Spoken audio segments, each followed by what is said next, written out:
Shalom, ketemu lagi dengan saya dalam segmen Teduh with SS. Pada kesempatan ini kita akan berbicara satu tema yang berjudul Suka dan Duka. Kita baca satu ayat di dalam Ayub pasal yang pertama ayat yang ke-21. Saya akan bacakan. Katanya, dengan telanjang aku keluar dari kandungan ibuku, dengan telanjang juga aku akan kembali ke dalamnya. Tuhan yang memberi, Tuhan yang mengambil, terpujilah nama Tuhan. Bapak Ibu yang dikasihi oleh Tuhan, saya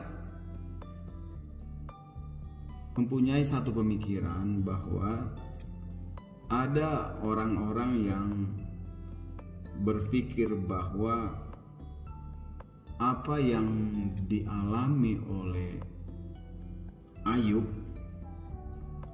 ini merupakan bentuk ketidakadilan Tuhan.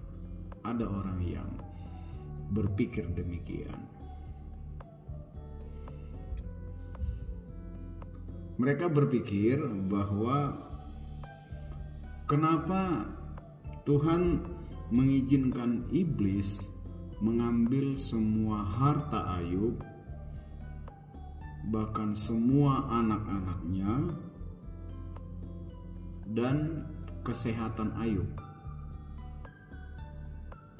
Padahal kita tahu Ayub adalah orang yang saleh, orang yang jujur, orang yang takut akan Allah dan menjauhi kejahatan. Banyak orang yang berpikir demikian. Bukankah Ayub orang yang saleh, jujur, takut akan Allah, menjauhi kejahatan? Tetapi mengapa Tuhan mengizinkan iblis mengambil seluruh hartanya, anaknya, bahkan kesehatannya? Ini tidak adil. Begitu. Justru seharusnya Ayub semakin diberkati, Ayub semakin maju dan semakin makmur. Mereka berpikir demikian. Karena apa? Karena dia takut Tuhan dan menjauhi kejahatan dan orang yang saleh. Dan seharusnya lah Ayub diberkati terus dengan berkat-berkat yang melimpah. Hal inilah yang juga diharapkan oleh kita orang-orang percaya, yaitu berkat dan berkat yang melimpah sebagai upah dalam kita mengiring Tuhan. Ini juga yang kita harapkan sebagai orang-orang percaya. Ada berkat, ada perlindungan, ada pemeliharaan, penjagaan dari Tuhan. Ini yang sekali lagi saya katakan, yang juga kita harapkan sebagai orang-orang percaya.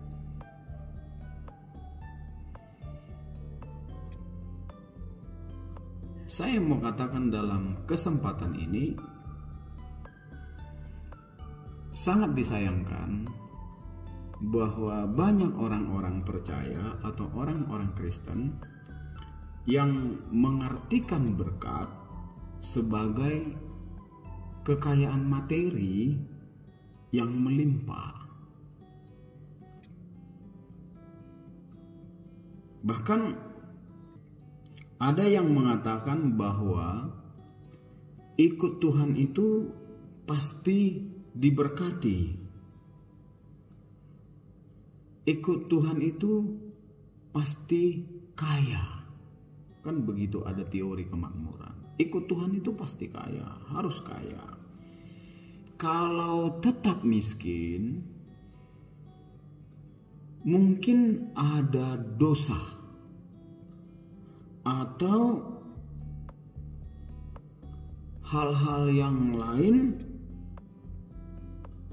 yang masih melekat dalam diri kita, atau mungkin kita kurang beriman kepada Tuhan.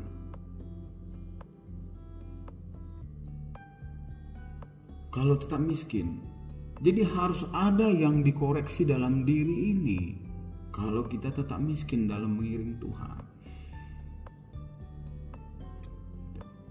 jadi orang Kristen harus kaya. Banyak orang juga yang mengatakan, bahkan ada hamba Tuhan yang mengatakan demikian, harus kaya.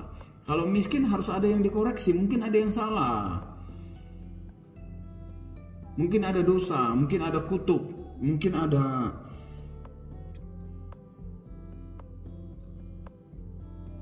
hal-hal yang harus dibenahi dalam hidup ini, atau kurang beriman begitu.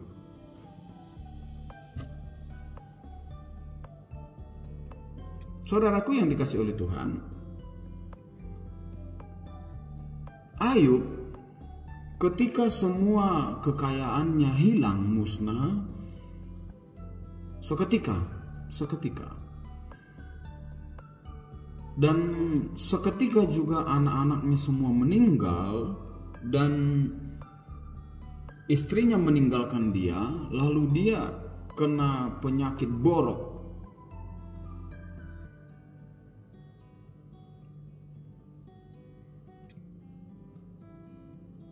Apakah ini menunjukkan bahwa Ayub tidak diberkati Tuhan? Nah, itu juga toh. Apakah ini menunjukkan bahwa Ayub tidak diberkati Tuhan?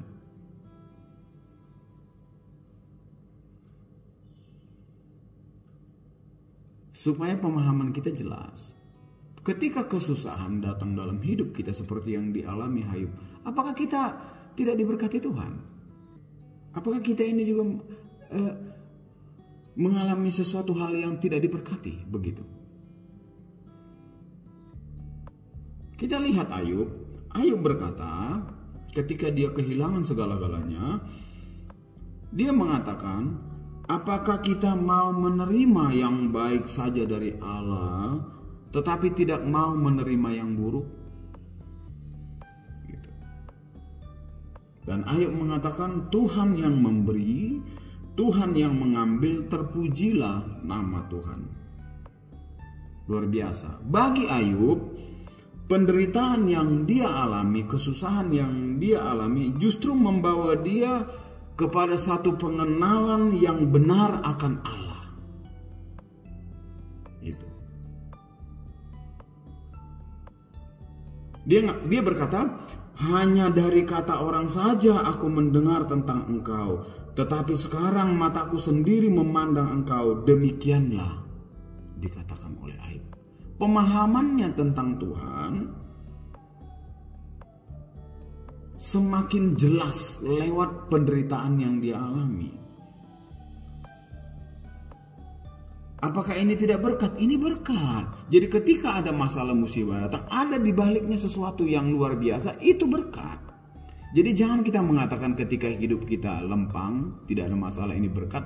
Lalu ketika kita mengalami kesusahan, tekanan, bahwa ini juga tidak berkat. Ini juga berkat. Seperti yang dialami Ayub, dia mengatakan, dengan penderitaan ini aku semakin kenal siapa Allah. Dulu aku mengenalnya dari orang, tetapi sekarang aku mataku sendiri memandang bahwa Engkau adalah Allah yang luar biasa. Saudaraku yang dikasihi oleh Tuhan, perlu kita sadari bahwa berkat Tuhan tidak selalu berupa materi. Tidak harus berupa materi. Ketika kita disertai oleh Tuhan, ketika kita dalam kelemahan, kita mampu bersyukur. Ketika kita tidak punya apa-apa, kita mampu berdoa bagi orang, memberkati orang. Ketika kita dihina, dicaci maki, kita bisa mendoakan mereka. ketika kita hidup jujur, ketika hidup saleh, menjauhi kejahatan dan takut akan Tuhan, ini juga berkat. Ini juga berkat. Inilah berkat Tuhan yang sesungguhnya. Jadi dalam hidup ini ada suka dan duka yang Tuhan izinkan terjadi. Dan saya mau katakan, walaupun suka dan duka itu semua berkat dari Tuhan. Jangan kita mengatakan ketika kita suka itu berkat, duka tidak. Ayo berkata, ketika dia justru dalam mengalami kedukaan, dia mengatakan bahwa pengenalanku akan Allah semakin mantap. Ini berkat.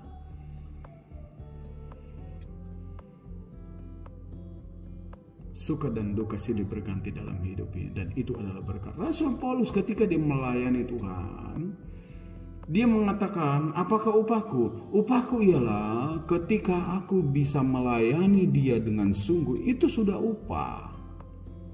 Itu sudah berkat. Jadi lewat kebenaran firman pada kesempatan ini, saya mengatakan, baik suka maupun duka, ketika kita memaknainya itu benar di hadapan Allah, itu adalah berkat yang sesungguhnya. Di dalam suka ada berkat, di dalam duka ada berkat. Terima kasih. Lewat pemahaman firman Tuhan ini kita semakin mengenal Dia dengan baik. Tuhan Yesus memberkati kita semua. Amin.